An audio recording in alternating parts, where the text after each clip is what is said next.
Buddha bowl.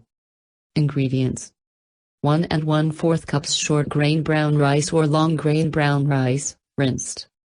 1½ cups frozen shelled edamame, preferably organic. 1½ cups trimmed and roughly chopped snap peas or snow peas, or thinly sliced broccoli florets.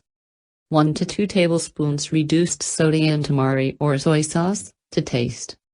4 cups chopped red cabbage or spinach or romaine lettuce or kale, ribs removed.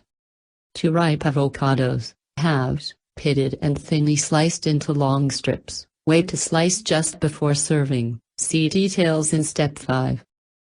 Essential garnishes: 1 small cucumber, very thinly sliced. Carrot ginger dressing. Thinly sliced green onion, about half small bunch. Lime wedges. Toasted sesame oil, for drizzling. Sesame seeds. Flaky sea salt. Directions: bring a large pot of water to boil, ideally about 4 quarts water. Once the water is boiling, add the rice and continue boiling for 25 minutes. Add the edamame and cook for 3 more minutes. It's okay if the water doesn't reach a rapid boil again.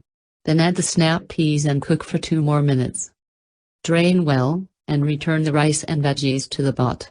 Season to taste with 1 to 2 tablespoons of tamari or soy sauce, and stir to combine. Divide the rice, veggie mixture and raw veggies into 4 bowls.